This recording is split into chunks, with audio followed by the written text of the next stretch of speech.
जहिले पनि म तँलाई हामी एक हो पनि सोच्दै आइरहे। तर देह म तँलाई एक दिन छाडेर जानु छ। मैले छाडे पश्चात त निर्जीव नै त होस्, त्यस पश्चात त माटोमा मिलेर जानेछस्, जलाइनेछस् या कसैको आहार हुनेछस्।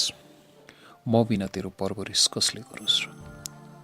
जति बेला त मुर्दा हुनेछस् त्यति बेला स्वयं तँलाई हेरेर मलाई कस्तो लाग्दो। यति बेला त म तँसँगै जडित छु।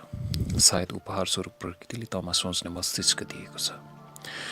यसर्थ त तँलाई हिर्काउँदा ममा पनि प्रतिक्रिया उत्पन्न हुन्छ, त तँलाई सुमसुमाउँदा मलाई पनि आनन्द मिल्दछ।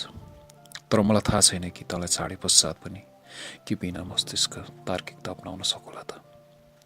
हर बखत म तँमा जडित छु जबसम्म म तँलाई छाड्ने छैन, र तबसम्म हामी मानव हौँ र हामी एक हौँ। देह मलाई तेरो औधी माया छ, तर म स्वयंलाई भन्दा तँलाई बढी माया गर्न सक्दिनँ। किनकि मानिस आफ्नो शरीरभन्दा बढी अरूलाई माया गर्न सक्ला, तर स्वयं आत्मालाई भन्दा बढी अरू कसैलाई माया गर्न सक्दैन। हेर देह, यो संसारमा अधिकांश प्राय तँलाई नै मात्र माया ठान्दछन्। तेरो नै आधारमा पनि कतिपय ठाउँमा मापन हुन्छ, किनकि यहाँ मेरो अस्तित्व अपारदर्शी छ। हो, तेरो रूप आकृति तथा आकार छ, अवश्य त पारदर्शी छस्। तर मलाई ऐना अगाडि उभिए तापनि स्वयंले समेत स्वयंको निश्चित आकृति देखेको छैन। तसर्थ मेरो कुनै बनावट छैन भन्दा अत्युक्ति नहोला। म त केवल आफूलाई महसुस छु। देह, तँ मेरो एउटा अभिन्न अङ्ग हस्।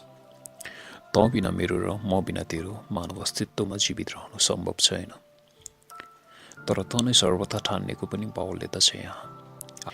आजको यस परिवेशमा मेरो महत्त्व निकै गौण तथा न्यून राख्दछन् मानिसहरू। तर मेरो भूमिका निकै गहन अनि अपरम्पार छ। तर तँ पनि एउटा जीवित मानवको अपरिहार्यता होस्।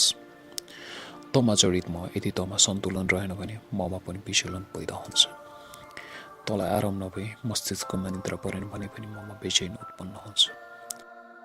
तसर्थ तेरो हेरचाहमा पनि त तल्लीन हुन्छु म। तँलाई सुन्दर र आकर्षक बनाउने थिएमा पनि पछि हटिन। आजको यस परिवेशमा त शारीरिक सौन्दर्यताको एक किसिमले होड नै पनि छ। तर शरीर त नाश मान्न त होस्। तँलाई छाड्ने दिन मलाई कति पीडा होला। सायद मस्तिष्क सक्रिय रहन्जेल तँलाई पनि त पीडा होला। तसर्थ मलाई त पीडा हुने नै भयो, लगायत मेरा आफन्तजन, प्रियजन तथा शुभेच्छुकलाई समेत कति दुःख लाग्ला। किनकि उक्त दिन पश्चात फेरि कहिले यही मानव रूपमा हामीलाई कसैले कहीँ देख्न भेट्न पाउने छैन। कति रोलान्, सायद हाँस्ने पनि होलान्। तर मिलनपछिको बिछोडको तितो सत्यलाई पनि मनन गर्नुपर्ने छ हामीले त्यति बेला। हो, अन्त्य बिनाको सुरुवात होला, तर सुरुवात बिनाको अन्त्य देखेको छैन। तर मेरो मलाई न त सुरुवात थाहा छ, न त अन्त्यको निश्चितता छ। त के तेरो अन्त्यसँगै म पनि अन्त्य हुनेछु त? यदि भयो भने त सम्पूर्ण शून्यतामा ढल्नेछ। यदि भएन भने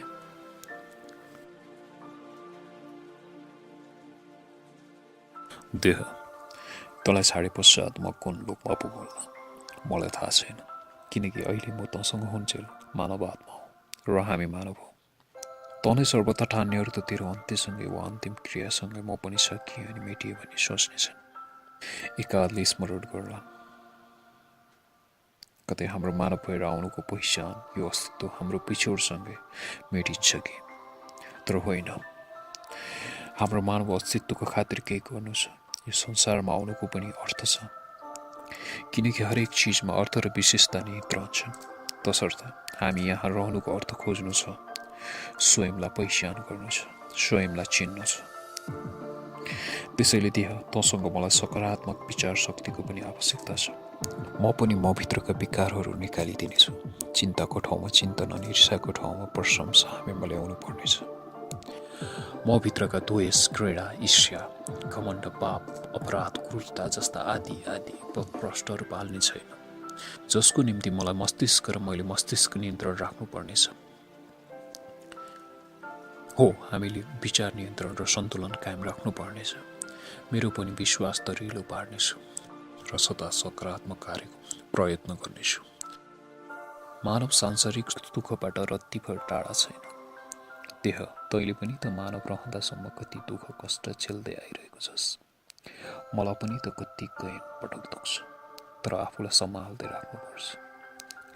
अभाव अनि दुःख, चुनौती अनि कष्टकर प्रहरमा पनि धैर्यता अनि संयमताले आफ्नो उपस्थिति छाड्ने छैनन्। हो, सधैँ सहजतामा जिउनु र सहजतामा रम्न खोज्नुलाई पनि जिन्दगी भनिँदैन, किनकि जीवन सधैँ सहज छैन। तसर्थ बाँच्दासम्म बाँच्नुपर्छ। यथार्थदेखि कहिले इच्छाहरू मान्नु हुँदैन रहेछ, अनि सपनादेखि कहिले टाढा रहनु हुँदैन। आत्माको अन्तरवास।